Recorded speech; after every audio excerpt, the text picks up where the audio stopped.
Quero agradecer o pessoal do louvor. Que muito bom poder louvar e exaltar Jesus com vocês. Que alegria, que privilégio poder louvar, ouvir a igreja cantando. Que privilégio poder louvar Jesus com todos vocês. E que legal, que bom que veio a casa cheia hoje. Alegria receber vocês aqui essa noite. Você está visitando a gente, você está aqui pela primeira vez na rede, pela segunda, ou talvez está retornando depois de muito tempo. Que bom que você está aqui. É uma alegria muito grande poder servir você, cultuar com você.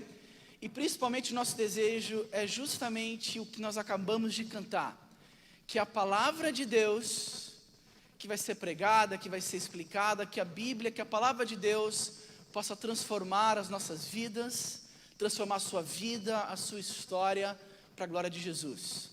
Nós cremos que Deus tem um plano para a sua vida, nós cremos que Deus tem algo para fazer na sua vida, ou já está fazendo, e é motivo de grande alegria poder ter um tempo como esse, onde a gente vai separar os próximos minutos, para poder ouvir a voz de Deus, e pedir para que Ele fale ao teu coração, ao meu coração. Será que a gente pode orar mais uma vez? Se você puder, abaixar as tuas cabeças e fechar os teus olhos, mais uma vez, faça isso. E agora eu quero que você ore por você.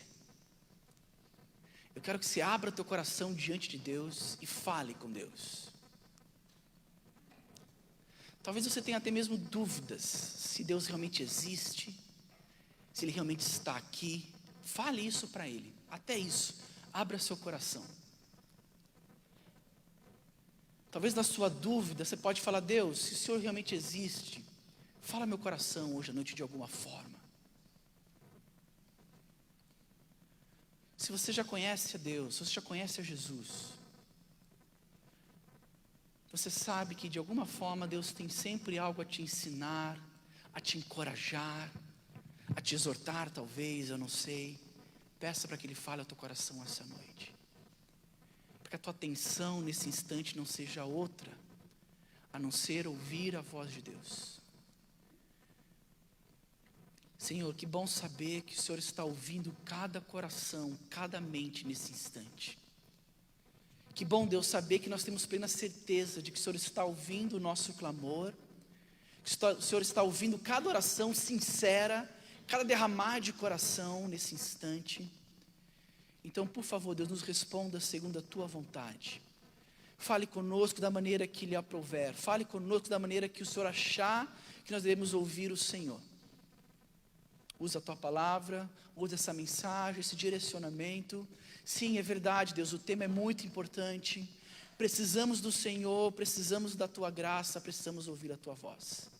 Esse é meu desejo, essa é a minha oração. Em nome de Jesus que nós oramos. Amém.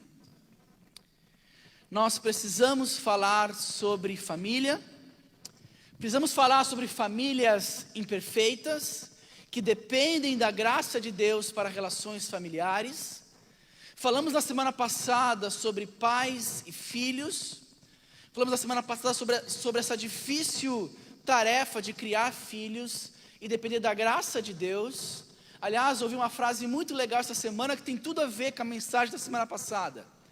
A frase era mais ou menos assim: crie filhos para que você possa mimar os seus netos. Porque se você mimar os seus filhos, você terá que criar os seus netos. Eu achei essa frase genial, tem muito a ver com o que a gente falou semana passada. Se você não criar o seu filho, provavelmente você vai ter que talvez criar o seu neto, porque você não vai criar alguém preparado para enfrentar os desafios e os dilemas dessa vida. Mas falamos então semana passada sobre pais imperfeitos, criando filhos imperfeitos, e como que a gente depende demais de Deus. Hoje é dia de falar sobre casamento. Precisamos falar sim sobre casamentos imperfeitos. Precisamos falar sim sobre maridos imperfeitos e esposas imperfeitas, e como que nós precisamos demais, desesperadamente, da graça de Deus. Agora, por favor, não se feche. Eu sei que tem aqui nesse salão pessoas solteiras, adolescentes, jovens solteiros, até mesmo pessoas divorciadas. Por favor, não se feche, porque eu vou falar hoje à noite. Certamente Deus tem algo a falar no seu coração. Seja você um adolescente de 13 anos de idade, que está aqui nesse salão hoje, talvez há 10 anos, 12 anos de encontrar um casamento, essa mensagem é para você. Porque embora eu vá falar sobre casamento hoje e na semana que vem, você precisa desde já começar a se preparar para isso. Você precisa desde já começar a orar, se não todas as horas, todos os dias, pelo teu futuro marido ou pela tua futura esposa.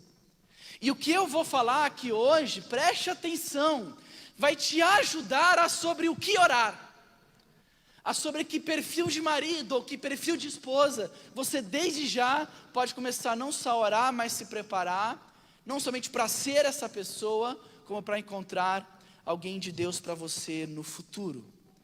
Não importa quem você seja, eu tenho certeza que essa mensagem tem muito a ver com você. E eu espero que Deus fale ao seu coração, porque o assunto é um assunto muito sério. Olha essa reportagem aqui em cima, da revista Veja, do final do ano passado. 1 a cada 3 casamentos no Brasil termina em divórcio. 1 a cada 3 casamentos no Brasil termina em divórcio. Esse é um dado sério. Essa reportagem, se me fala a memória, de dezembro do ano passado, ela mostra a terrível realidade das pessoas, do como falta informações, do quanto falta ajuda, do quanto falta instruções e do quanto assuntos como esse é extremamente relevante. Porque 1 a cada 3 casamentos no Brasil tem terminado em divórcio. Logo, então, essa conversa hoje é para você que vai casar um dia, para você que casou e tem 1 ano de casado, para você que talvez está prestes a completar 50 anos de casado. Nós não podemos ficar calados com essa realidade. Nós precisamos descobrir os problemas, precisamos principalmente olhar e ter a visão de Deus, da sua palavra, contar com a graça de Deus, com a instrução de Deus para os nossos casamentos. Para que mesmo imperfeitos, é verdade, mas eles sejam duradouros e felizes porque dependem da graça de Deus. Nessa reportagem, eu dei uma lida e ela dizia os fatores principais desses dados, desses números. Eles apontavam 2 fatores. O primeiro é a facilidade jurídica hoje para divórcio. E é óbvio que embora possam ter suas complicações, parece-me que juridicamente é mais fácil divorciar hoje em dia. E a segunda razão que a reportagem alegava era a aceitação cultural. Hoje em dia é uma aceitação cultural muito maior para o divórcio, ou seja, isso facilita para que as pessoas consigam ter a coragem, entre aspas, de tomar essa decisão, coisa que no passado, uma pressão social, uma questão cultural, era muito mais difícil. Agora, embora essas 2 razões elas possam explicar esse número, eu creio que isso não justifica realmente o porquê de tantos divórcios. E a gente poderia talvez passar aqui à noite pensando em um monte de motivos, um monte de dados, e alistar um monte de razões, obviamente. Talvez até alguns de vocês com histórias pessoais. Olha, eu me divorciei, e as razões foram essas e essas e essas. Questões sérias, questões justas, questões perigosas, questões realmente que fogem do nosso controle. Mas hoje eu queria falar sobre talvez um dos motivos principais que levam pessoas a se divorciarem. É a questão da falta de compreensão dos papéis no casamento. Então nós precisamos conversar, nós precisamos compreender os papéis, as funções de marido e mulher dentro da realidade do casamento. O problema não é apenas uma execução imperfeita desses papéis, mas uma completa alienação com respeito aos papéis. Parece-me que os casais se preparam sim muitas vezes para enfrentar problemas, mas não estão cientes verdadeiramente das funções, dos papéis de cada um dentro do casamento. Aliado a isso, queridos, nós temos estamos inseridos numa cultura ocidental, cada vez mais antibíblica, cada vez mais anti-Deus, que está trabalhando para distorcer completamente os valores bíblicos com respeito a falar sobre papéis no casamento. A gente está inseridos numa sociedade que está cada vez mais minando essa ideia de que não existem papéis, não existem funções, seja você mesmo, se deu certo, legal, se não deu certo, legal também. A gente está vivendo essa cultura anti-Deus, anti-bíblica, e que estão obviamente aplicando todos esses conhecimentos na realidade do casamento, ou seja, eles querem tirar Deus completamente da jogada. Eles querem falar sobre casamento sem falar sobre Deus. Eles querem falar sobre casamento sem falar sobre o que Deus diz sobre o casamento. Eles querem falar sobre casamento sem consultar quem criou o casamento, que é o próprio Deus. E quando você tira o Deus da jogada, presta atenção, queridos, tragédia total. Quer ver? Olha essa reportagem aí. Olha isso. A australiana se casa com ela mesma, tá? E faz votos voltada para o espelho. É esse tipo de bizarrice que acontece quando você tira Deus da jogada. Quando você perde o padrão, quando você sai das escrituras e perde o norte, você fica completamente perdido e vai parar aqui. Vai parar aqui. Eu até peguei aqui os votos dela, olha o que ela disse. Ela fez isso no Dia dos Namorados, olha que romântico, né? Ela diz: feliz Dia dos Namorados, eu acabei de me casar comigo mesma. De verdade, tá? Ela foi no cartório, tem certidão e tudo, tá? Ontem eu vivi um dos rituais mais poderosos de amor e autocasamento da humanidade. Eu prometo amar, honrar e respeitar a minha alma hoje, amanhã e sempre. Esses são os votos dela. Loucura, não? Eu fico pensando que será que se ela começar a namorar com alguém, ela vai trair ela mesma? Eu estou na dúvida sobre isso, né? Mas é a realidade. Será que é considerado adultério se ela começar a namorar com outra pessoa? Não sei, confuso, né? Quer ver outra reportagem? Olha essa aqui. Egípcia pede divórcio porque marido faz todas as tarefas domésticas. Loucura, não? E algumas mulheres solteiras dizem: Senhor, eis-me aqui, envie-me a mim. Não é? Sabe quanto durou esse casamento? 2 semanas. 2 semanas. E ela ficou bolada, a mulher, e pediu o divórcio porque o cara cozinhava, passava, limpava e não deixava ela fazer nada em casa. Loucura, não?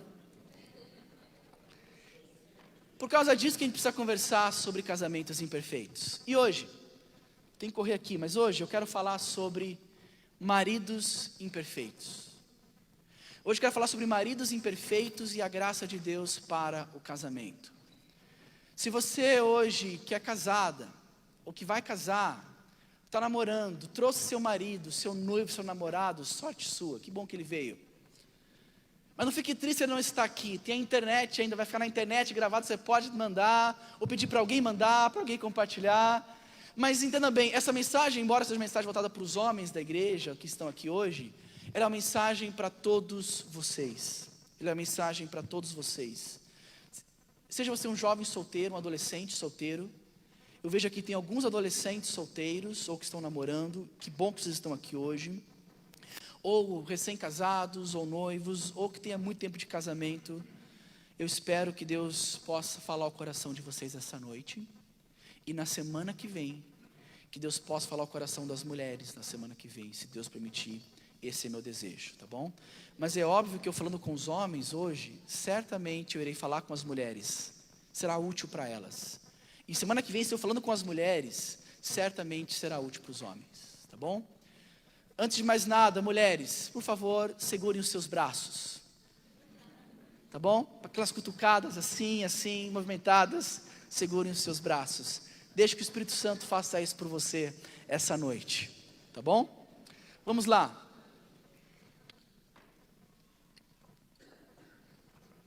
Eu tenho uma premissa, acho que não está no telão, eu esqueci de colocar, mas vou falar essa premissa. Eu creio que somente a ação graciosa do Evangelho na vida de um homem terá o poder de fazer com que ele cumpra perfeitamente com todas as funções e obrigações que Deus o chamou para realizar dentro do contexto do casamento. Vou repetir.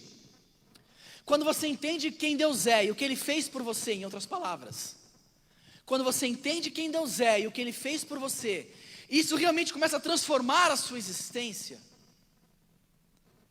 Há uma transformação tão grande que Ele vai te preparando para você conseguir executar perfeitamente todas as funções e obrigações que Deus te chamou para realizar dentro do contexto do casamento. Eu quero ler um texto com vocês, 1 Pedro, capítulo 3, versículo 7. É um texto bem interessante que Pedro escreve para uma igreja perseguida.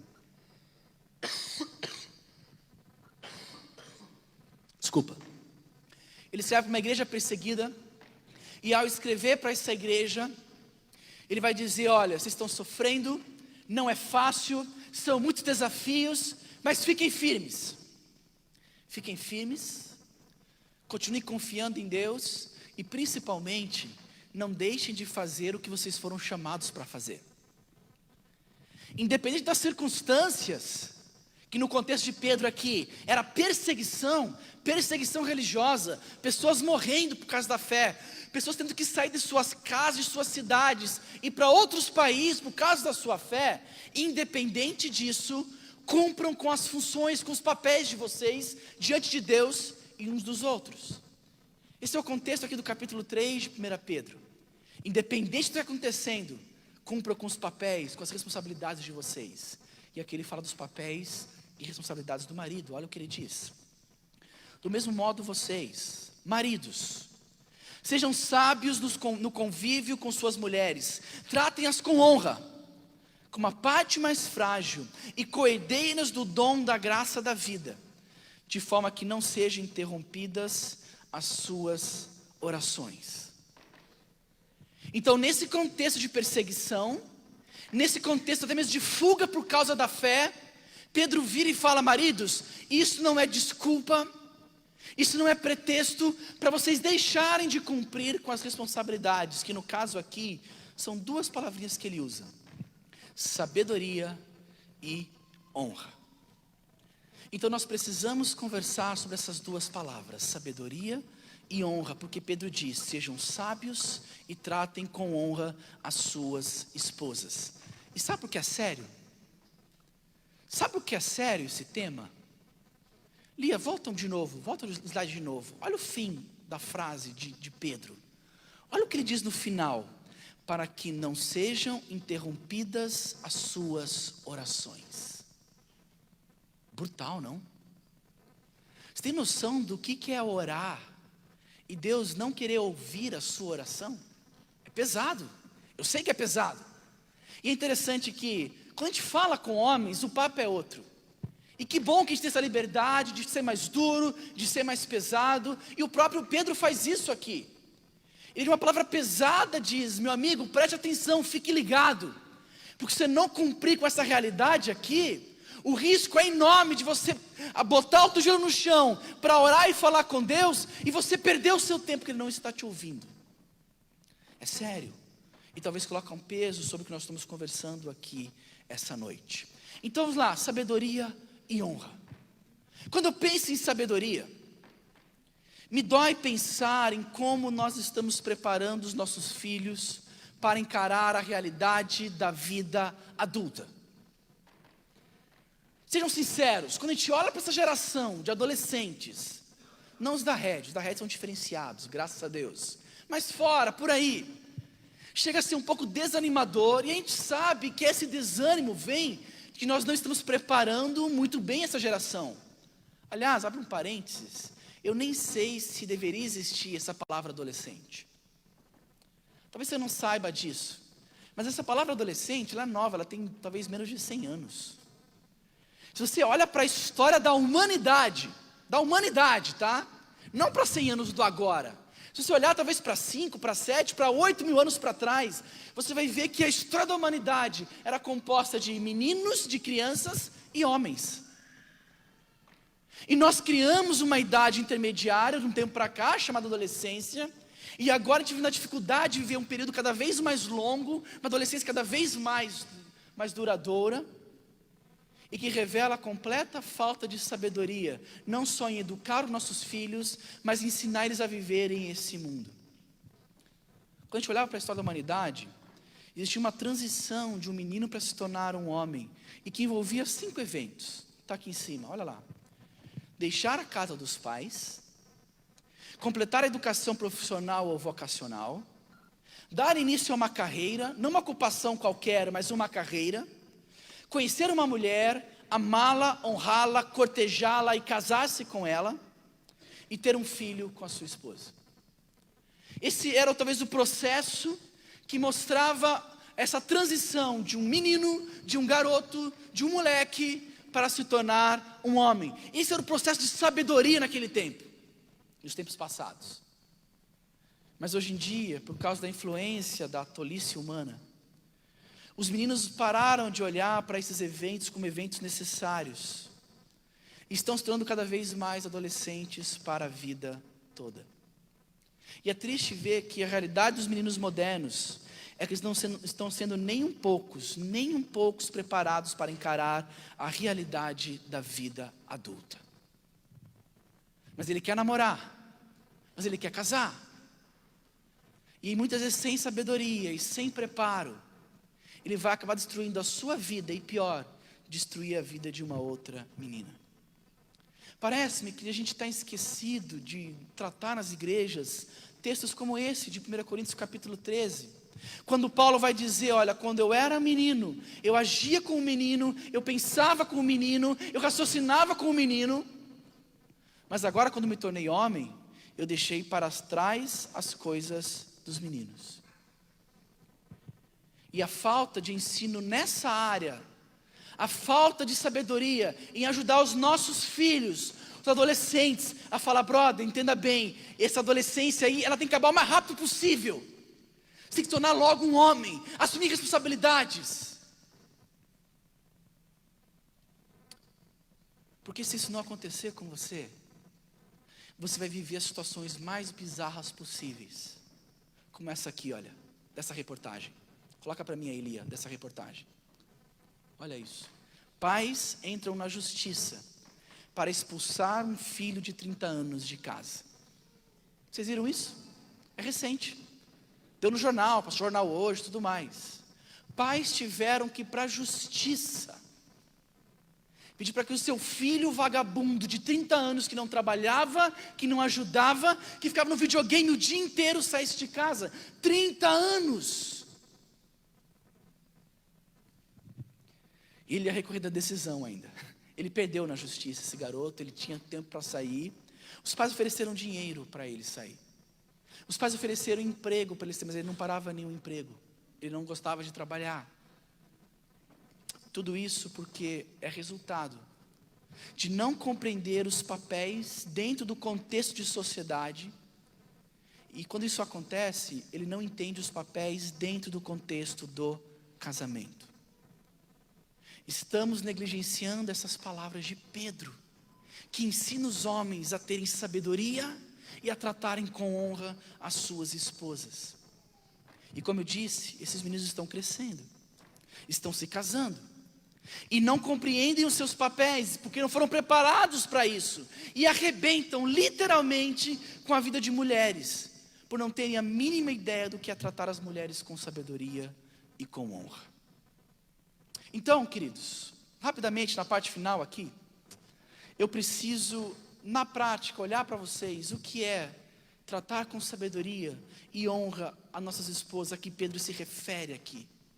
E antes de falar sobre o que é, eu quero perceber algumas deturpações modernas, de como estão deturpando isso, como tem sido a prática moderna de conduta a respeito de masculinidade. A Bíblia diz sabedoria e honra, mas o que o mundo tem dito? O que as pessoas têm incentivado a gente a fazer? O que o mundo tem descrito, como que o mundo tem descrito, ou melhor, como que você define masculinidade? Como que você define casamento? Como que você define o seu papel enquanto marido, enquanto um chefe de um lar? E falando sobre isso, eu quero usar algumas ilustrações que o Mark Driscoll usa no seu livro, que é um livro sobre casamento, muito interessante, eu vou indicar depois no final. Alguns perfis dos extremos que a gente vive hoje com respeito a homens, casamentos e papéis. E os extremos são sempre complicados. Quando a gente pensa em masculinidade, em sabedoria, em honra, a nossa sociedade está indo para extremos. E eu quero tratar um pouquinho desses dois extremos hoje com você. Porque de um lado nós temos a cultura dos duros e machistas, de um lado, e de outro lado nós temos os delicados e covardes. E falar sobre masculinidade hoje em dia é falar no ambiente onde esses extremos definem quem é o homem, como ele age e qual que é o seu papel no casamento e na sociedade. Eu quero começar olhando para esse primeiro perfil, dos duros e machistas. Porque muitos homens entendem masculinidade e entendem matrimônio a partir dessa perspectiva. E eu quero talvez dar 4 ilustrações para vocês, 4 características, 4 perfis desses homens duros e machistas. O primeiro deles é a figura do machão. É a figura do machão. É o cara que faz a barba com machado. Também tem um machado aí e ele faz a barba com um machado. Para muitos homens, ser homem é simplesmente ser o oposto de mulher. A cabeça dele funciona nesses termos. A mulher faz isso, então eu não faço. Ele define o que é ser mulher. Então para ele ser homem é pegar esse perfil e fazer o oposto. Ele não expressa emoções, ele não chora, ele não se emociona, até porque tudo isso é coisa de mulher, ele diz. Qualquer demonstração de sentimento é uma demonstração de fraqueza. Na cabeça dele, ser homem, ser marido, é ser esse cara que não demonstra emoções, porque ele vai demonstrar fraqueza, que não chora, que não demonstra sentimentos, que não demonstra afeições físicas, a não ser em questões sexuais. E os seus filhos e as suas esposas sofrem por conviver com um pai assim. A esposa sofre profundamente por não ter uma relação verdadeira com seu marido, e seus filhos, obviamente, sofrem verdadeiramente por não ter uma referência de pai. Para esses caras, ser homem se resume a talvez falar mais alto, a cuspir mais longe, a peidar mais alto, tudo isso que mulheres não fazem, homem faz. Esse é o perfil do machão.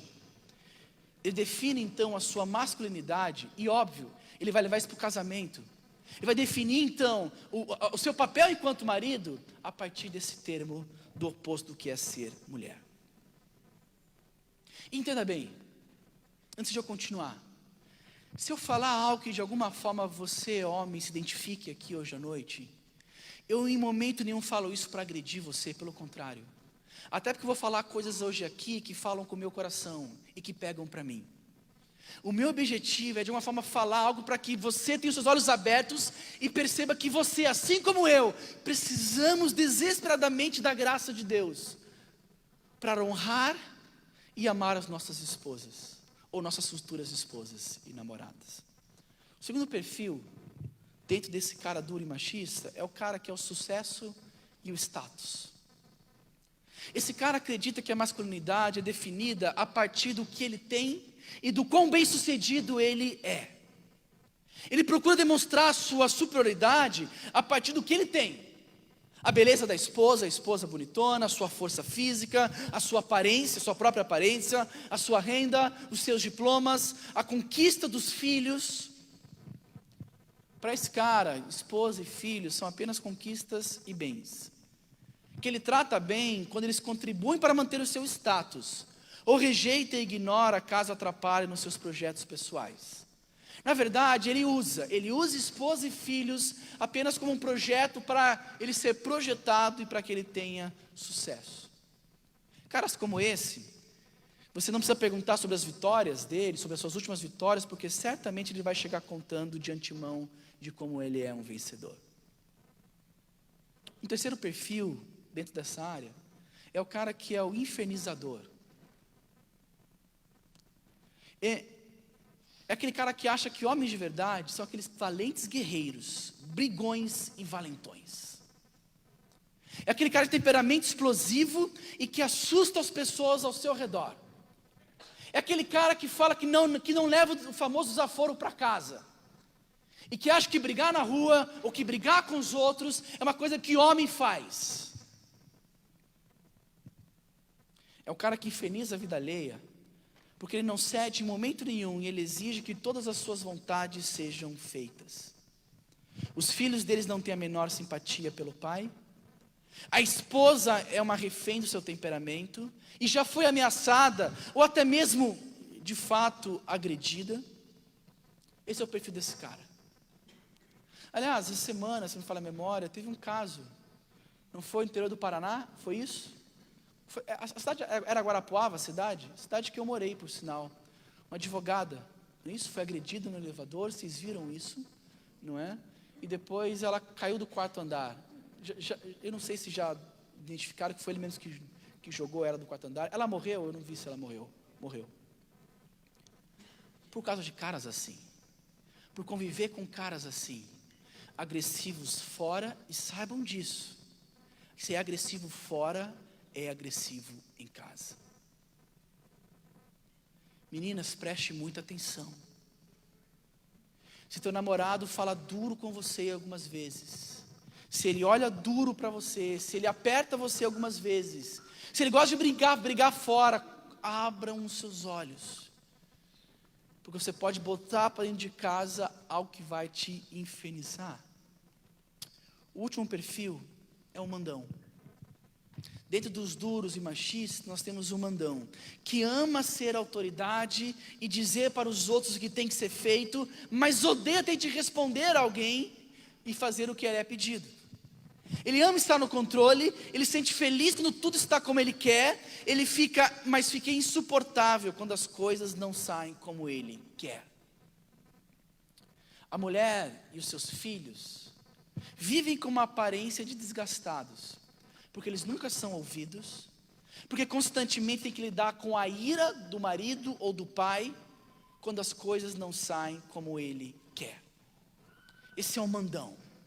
É o cara que diz, é o cara que fala acabou, é o cara que olha para sua esposa e diz, é bom você ficar quieto porque vai ser dessa forma mesmo. E a vida dos filhos e da esposa é uma vida de descontentamento, porque se não sai como ele planejou, se não sai como ele quer, ele é um Deus, ele é um rei, e as coisas têm que sair como ele bem deseja.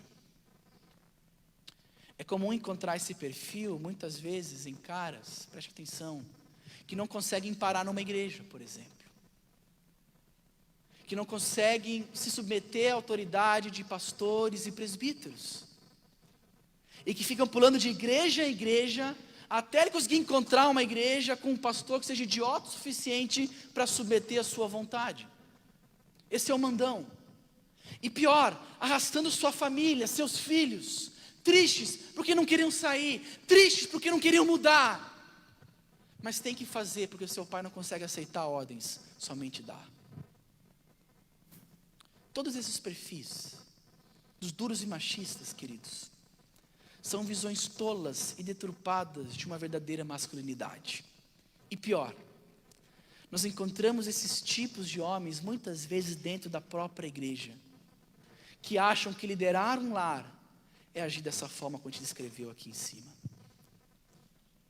Homens que muitas vezes acabam negligenciando outras passagens da Bíblia que falam sobre arrependimento, amizade, amor, humildade, e principalmente em ser como Jesus. E esse é um extremo da dureza, do machismo. O oposto do que Pedro fala aqui no capítulo 3. Por outro lado, nós temos o outro extremo da mesma moeda. Deturpações de uma masculinidade. E aí nós temos o perfil então dos delicados e covardes. O primeiro perfil do delicado e covarde é o que nós chamamos de homem-nino. Já viu? Homem-nino é uma palavra junta. A gente juntou duas palavras, homem e menino. São os homens que têm a síndrome de Peter Pan. Como aquele garoto que eu mostrei aqui atrás, que o pai teve que entrar na justiça para tirá-lo de casa. Ele é desorganizado, ele tem dificuldade em deixar a sua vida em ordem, principalmente dificuldade em assumir responsabilidades. Porque veja bem, dê responsabilidade para uma criança, é difícil para ela assumir, não é? Lá em casa eu mando o Lucas guardar os brinquedos, gente, que tragédia. Ele guarda um carrinho e já se perde com outro. Lucas, brinquedo, ele vai lá, pega mais um carrinho, bota, quando ele pega o terceiro, ele olha e começa a brincar com ele ali. É criança, tem 3 anos. E esperamos isso de uma criança de 3 anos, mas não esperamos isso de um adulto de 18. O menino é aquele cara que com 12 anos a mãe manda fazer tarefa. A gente entende, tem 12. Mas com 14, com 15, com 17, continua na mesma patetice da mamãe ter que ir lá, abrir a caderninho, já fez a tarefa, já assumiu as responsabilidades, já fez isso. É a realidade que a gente vive hoje. Vive reclamando de que trabalho e responsabilidade atrapalham seus hobbies e seus entretenimentos. Esse é um menino. Olha agora, isso é sério, tá? Mesmo casados, eles dão piti, dá piti, algumas vezes, por ter responsabilidades demais e não conseguir ter tempo para passar de fase no videogame. A gente dá risada, mas é verdade. Homens que dão piti. Tá muito pesado, eu não consigo mais. Pô, nem meu FIFA consigo jogar mais, meu amigo. Glória a Deus, eu tenho FIFA em casa, não consigo jogar mais. Que bom, porque eu tenho responsabilidades, porque eu tenho compromissos, porque eu tenho um filho, porque eu tenho esposa, porque eu tenho trabalho, porque eu tenho igreja. Sim, são muitas responsabilidades, é verdade. Faz parte, bem-vindo à vida bem-vindo à vida do ser homem. Mas o menino dá piti quando ele não tem tempo para jogar o seu videogame.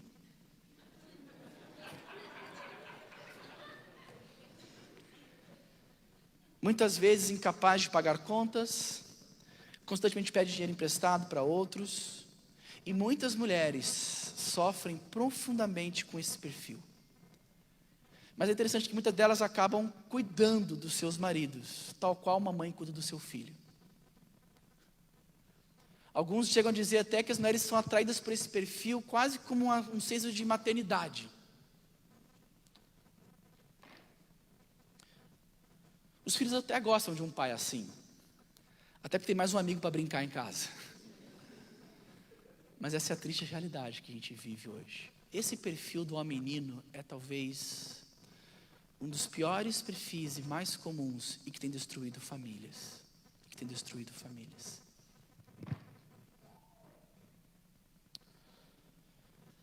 O segundo perfil do delicado e covarde é do ausente. Ele vai trabalhar e volta para casa. Ele arruma as coisas em casa, ele corta a grama, ele paga as contas, ele assiste televisão, ele faz um monte de coisa. Ele está sempre presente, mas nunca está de fato presente. É presente de alma, mas é presente em corpo, desculpa, mas nunca de alma. Ele está sempre na internet, ele está sempre trabalhando em algo, ele está sempre arrumando alguma coisa, ele está sempre ocupado, e olha lá, muito ocupado, sempre ocupado com alguma coisa que não seja interagir com a sua família. Sempre produzindo algo, mas nunca interagindo de fato com a sua família. Suas diversões costumam ser solitárias, como pescar ou andar de moto, e quando inclui alguém, inclui seus amigos, nunca a família. Ele não dá abraços, ele não se interessa verdadeiramente. No fim das contas, ele não passa de alguém que talvez tenha medo de se envolver emocionalmente na vida da sua própria família. Ele diz, mas eu estava lá, sai do trabalho todo dia para casa. Ele estava lá, mas ele não estava lá. Esse é o ausente. Nós temos o terceiro perfil, que é o perfil do espiritual. Eu botei o Ned Flanders aí dos Simpsons, porque talvez se você assiste Simpsons ou conhece Simpsons, é a figura perfeita desse espiritual. É o cara que sempre usa camiseta com uma frase cristã, tem adesivos cristãos no carro, tem o peixinho, bababá, vive ouvindo os últimos lançamentos do louvor, mas no fim ele só envergonha sua esposa e seus filhos. Sabe por quê? Porque a fé dele normalmente é mecânica e superficial. E os filhos e a esposa ficam com raiva de ver um cara na igreja e outro em casa. Esse é o espiritual. Não só isso. É aquele cara, muitas vezes, que o filho tem vergonha de levar para casa, porque tem medo do pai ficar fazendo comentários bíblicos, desconexos, o tempo todo com seus amigos, fora do contexto, tentando dar lições morais superficiais. Assusta. É o moleque que vai pedir água em casa, ele fala assim, água? Mas sabe quem é água da vida? Né? O moleque fica sem graça, não entende. E o pior, E o pior, uma fé desconectada de uma vida real de devoção a Deus. E o último perfil dos delicados e covardes é o perfil do bobo. O bobo é muito divertido. Ele é o centro das atenções. É um cara muito bacana que gosta de entreter a todos. Ele é o centro das atenções, cativa muita gente, mas tem um problema. Todo mundo gosta dele, mas ninguém o respeita. Ele leva tudo na piada, mas não consegue perceber que a própria vida dele é uma piada. E logo depois que ele se casa, esse cara começa a não ser mais tão engraçado assim. O engraçadão passa a não ser mais tão engraçado, não tão mais divertido, não mais tão bonitinho como era. E esse cara tem dificuldade de assumir responsabilidades da vida real, porque as responsabilidades não são tão divertidas assim. Em todos esses personagens, sejam eles duros e machistas, ou delicados e covardes, todos eles são deturpações de uma verdadeira masculinidade. Todos eles são verdadeiras deturpações de uma verdadeira compreensão de quem nós devemos ser enquanto maridos, enquanto cabeça dos nossos lares. E nenhum desses personagens, duros e machistas, ou delicados e covardes, são exemplos do homem que Jesus foi. Eu quero terminar dizendo para vocês, homens, e mulheres também, mas principalmente os homens, que a chave para nós entendermos a verdadeira masculinidade está em Jesus. Mark Driscoll escreve o seguinte, pode ler comigo aí em cima. Jesus era duro com os fanáticos religiosos, com os falsos professores, com os orgulhosos e com os valentões.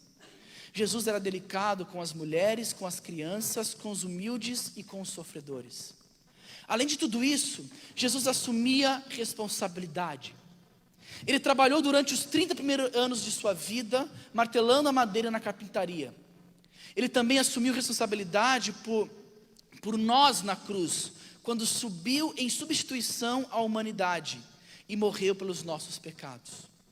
Os pecados que eu cometi são minha culpa, não de Jesus. Mas Jesus tomou para si essa responsabilidade. Essa é a essência do Evangelho da Boa Nova.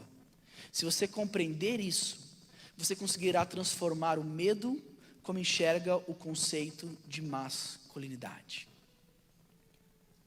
Se você compreende isso, se você compreende o Evangelho, você compreende que Deus te chama para ser duro e ao mesmo tempo delicado, como Jesus foi, e liderar a sua família dessa forma até Jesus Cristo. Entendam bem, queridos, por favor, entendam bem.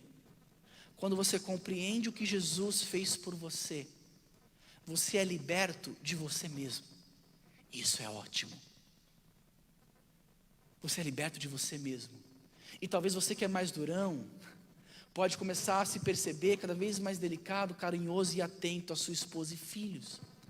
Porque é o agir de Jesus na sua vida. Talvez você que é delicado demais ou covarde demais, comece a se sentir corajoso para liderar a sua família, para amar a sua família, para amar a sua esposa. O agir de Jesus na sua vida, o transformar do Evangelho, vai te colocar no lugar ideal que Deus te quer. Liderando, amando e servindo a sua esposa e os seus filhos. O padrão de masculinidade para nós homens é definido a partir de quem Jesus é e do que Ele fez por nós. Vou repetir. O padrão de masculinidade para nós homens é definido a partir de quem Jesus é e do que Ele fez por nós. E quando você ouve essa mensagem, quando você realmente clama a Deus para te salvar, para te transformar, você começa a ser trabalhado e transformado à imagem, sabe de quem? De Cristo Jesus. É por isso que Paulo disse que não sou eu quem vivo, mas agora Cristo vive em mim. E se Cristo vive em mim, eu posso dizer não completamente para o machismo ou para a covardia, e começar a assumir responsabilidades reais de amar nossas esposas e nossos filhos. E quero encerrar voltando para Pedro. Lembrando quando Pedro diz sobre sabedoria, e honra. E quero terminar falando rapidamente sobre 5 coisas que implicam honrar nossas esposas. Vai ser rápido, prometo, estou terminando. Porque Pedro diz, honre sua esposa. O que isso quer dizer? Em primeiro lugar, você deve honrar fisicamente a sua esposa. Pedro diz aqui que a mulher é a parte mais frágil. A gente sabe disso. As mulheres, em sua maioria, precisam de cuidado. E é triste saber que talvez alguns de vocês aqui já levantaram a mão para bater em suas esposas. Você já fez isso? Você já empurrou sua esposa alguma vez? Você já segurou a força? Você já levantou talvez a mão para ameaçá-la e usar talvez de uma posição física para ameaçar a sua esposa? Você já deu aquele olhar penetrante, fixo, violento, irado para a sua esposa, dizendo para ela, é melhor você calar a sua boca, porque senão o negócio vai ficar feio para o seu lado? Você já fez por acaso isso? Se você já fez isso, eu quero convidar você hoje à noite a se arrepender, a pedir perdão pelos seus pecados, a pedir perdão para a sua esposa. E assumir um compromisso com Deus de você começar a honrar a sua esposa fisicamente. Para que ela possa ver a sua força como uma bênção e não como uma ameaça. Em segundo lugar, você precisa honrar emocionalmente a sua esposa. A sua esposa precisa de intimidade. A sua esposa precisa de diálogo, precisa de conversa. E ela deseja que você se abra, que você seja amoroso e honesta. Ah, Tiago, mas eu tenho dificuldade. Poxa, eu não consigo expressar minhas emoções. Para de mentir, porque isso é mentira.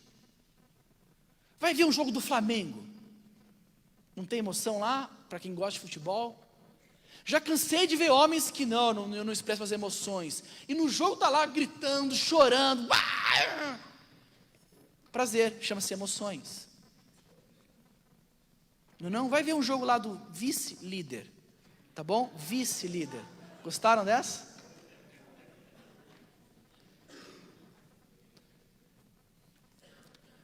A sua esposa precisa de intimidade e que você tem que honrar ela emocionalmente. Em terceiro lugar, honre verbalmente a sua esposa. Como que você fala com a sua esposa? Com que palavras? Como você dirige a ela? Com que frequência você eleva o seu tom de voz? Você faz ameaças? Eu sei que alguns homens talvez nunca agrediram fisicamente a sua esposa, mas o mesmo não pode ser dito de agressão verbal. Talvez hoje Deus quer te levar a um arrependimento profundo nessa área e começar a honrar verbalmente a sua esposa. Ame verbalmente a sua esposa. Fale eu te amo para ela. Fale eu te amo para os seus filhos. Ah, não é meu estilo, não é meu jeito. Comece a ser então. Não só em demonstrações claras, mas também em palavras. Honre a sua esposa, fale com doçura com ela e sobre ela. Como você fala da sua esposa para os seus amigos? Para pessoas talvez que você não conhece muito bem. Como que você a apresenta? Honre verbalmente a sua esposa. Em quarto lugar, e eu ouvi um sonoro amém das esposas. Honre financeiramente a sua esposa. É claro que hoje em dia, na dinâmica familiar, os dois trabalham, é comum encontrar os dois trabalhando, os dois provendo renda. Mas saibam disso, o dinheiro não é seu, o dinheiro é de vocês. O dinheiro que entra por lá de vocês não é seu dinheiro, não importa quem ganha mais. Às vezes não está trabalhando, hoje é meu caso lá em casa, hoje o seu trabalho, a minha esposa não, o dinheiro é nosso. Eu tenho que honrar minha esposa financeiramente, conversando sobre os gastos. Não é porque eu tenho dinheiro que eu vou lá e compro, eu converso, eu pergunto, a gente chega num parecer, há um diálogo sobre isso. Isso é importante, isso é honrar financeiramente nossas esposas. É comum encontrar mulheres que passam quase que necessidades. Porque nesse aspecto de não, é o seu dinheiro e é o meu, e às vezes ela não tem recurso, o cara não ajuda, não divide. Isso é horroroso, isso é ridículo, mas acontece. Precisamos honrar nossas esposas financeiramente, obviamente, administrando bem nossos recursos. Sei que é uma área difícil, muitos homens falham nessa área, de administrar melhor os recursos que nós temos. Isso é honrar financeiramente nossas esposas. E por último, Honre espiritualmente a sua esposa. A responsabilidade, meninos, homens, preste atenção. A responsabilidade nossa é levar o nosso lar para mais perto de Jesus. Nós precisamos entender que o que Deus espera de nós é que a gente carregue os nossos filhos e a nossa esposa em direção a Cristo. Honre a sua esposa espiritualmente, pastoreando a sua esposa, amando a sua esposa e apontando ela para a verdade que é Cristo. E digo para você, meu amigo, se você não está em Cristo, não tem como você empurrar a tua esposa para lá. Se acerte com Deus, peça perdão pelos teus pecados, confesse a Cristo como teu Salvador e comece a liderar a sua família em direção a Jesus. A minha oração é para que de alguma forma hoje à noite Deus fale ao teu coração. É para que você, homem, se está sendo duro e machista, ou talvez delicado e covarde, eu quero que você ore pedindo para que Deus transforme a sua vida a partir do modelo perfeito de masculinidade que nós temos, Jesus. E que amou a sua noiva, a sua igreja e morreu por ela. Ele olha para você e fala, faça a mesma coisa. Eu sei, a tarefa é grande demais. Eu sei, o peso é pesado, eu sei. E é por isso que eu quero convidar você a depender da graça de Deus hoje à noite. E falar, Deus, eu não consigo sozinho, me ajuda, me perdoa, me fortalece. Faça isso essa noite, depende da graça de Deus. Talvez você já errou nessa área. Talvez você já estragou teu casamento. Clame a Deus por perdão. E saiba, Ele te perdoa, Ele te restaura, saiba disso. Mas depende da graça de Deus. Reconheça onde você errou. Reconheça onde você está errando.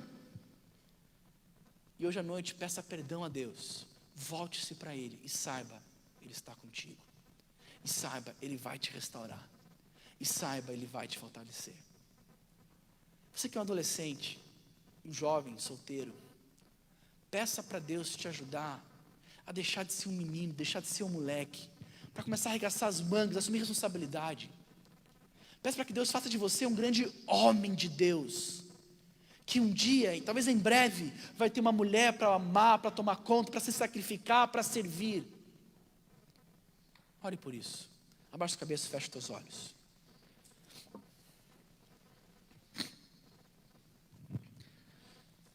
Tenha um tempo com o Senhor, oração silenciosa, você e Deus.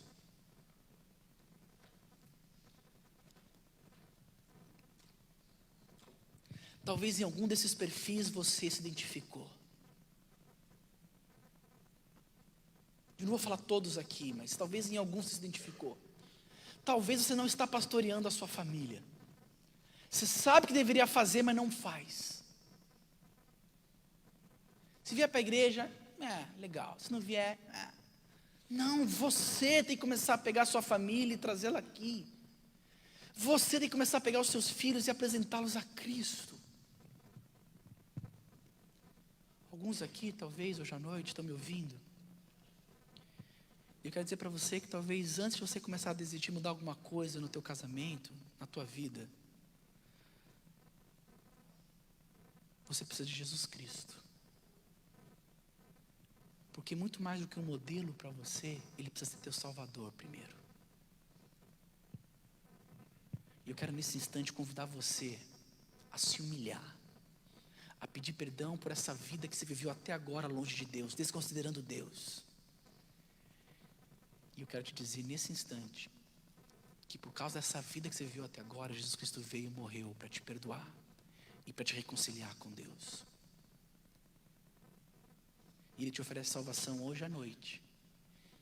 Hoje à noite Ele diz para você, cara, confesse teus pecados, diga agora com teus lábios que Jesus Cristo, que eu sou teu Salvador. E eu vou entrar na sua vida, eu vou transformar a tua vida. E eu vou transformar o teu casamento. E eu vou transformar o teu futuro. Senhor, por favor, fale aos nossos corações essa noite, de nós homens. Nós precisamos de mais do Senhor. Deus, se não bastasse todos os ensinos errados da nossa cultura sobre masculinidade, Se não bastasse, Deus, toda essa influência que nós temos, que nos empurram para longe da Tua vontade, nós temos o nosso próprio coração, Deus. Eu tenho meu próprio coração, Senhor, que é falho, que é podre muitas vezes. E, Senhor, eu te peço perdão, e eu clamo ao Senhor para que a Tua graça venha sobre a minha vida, me limpe, me liberte de mim mesmo, me liberte dos meus pecados, me liberte dos meus machismos e das minhas covardias, e me faça um homem, Deus, segundo Jesus Cristo. Deus, trabalhe em meu viver, Deus, para que eu seja o homem que o Senhor deseja que eu seja, no meu lar, no meu trabalho, na minha igreja. Eu preciso da Tua graça, Senhor. Então eu me humilho nessa noite, clamando ao Senhor, para que o Senhor trabalhe cada vez mais em meu viver. E eu oro por mim e por todos os meninos, por todos os homens aqui essa noite. Eu oro, Deus, para que hoje seja uma noite de arrependimento real. Para que alguns aqui possam se arrepender, pedir perdão para suas esposas, pedir perdão para os seus filhos e começar a mudar segundo a imagem de Jesus. Eu oro, Deus, para que eles se sentem culpados porque erraram no passado, para que o Senhor os restaure, para que o Senhor os perdoe, por amor do Senhor. Deus, eu oro pelas mulheres. Fortalece essas mulheres que muitas vezes têm que sofrer ao lado de um marido machista ou de um marido covarde. Tem misericórdia dessas mulheres, Senhor, por favor. Tem misericórdia, Deus, e fortalece elas com a Tua graça, para que elas se sintam, Deus, amadas pelo Senhor, cuidadas pelo Senhor, e dê sabedoria a elas, por favor, no trato com seus maridos. Deus, eu oro pelas meninas solteiras, que ainda não casaram, Senhor, por favor, as livre de todo mal, para que elas não façam escolhas cegas, e embarquem, Deus, num casamento com um machista, com um cara duro e machista, ou com um cara delicado e covarde, caras que não refletem, Deus, a presença de Jesus. Por favor, Deus, dê sabedoria para a Tua igreja, para os pais, no aconselhamento e na ajuda. Eu oro pelos meninos solteiros aqui da rede, para que hoje eles assumam compromissos reais de serem homens de Deus, não moleques, não meninos que vão prolongar a adolescência até 25, 30, 35 anos, mas homens que vão assumir responsabilidades, que vão mudar de atitude e que vão se parecer com Jesus. Esse é meu desejo, Senhor, essa é a minha oração. Em nome de Jesus que nós oramos, amém.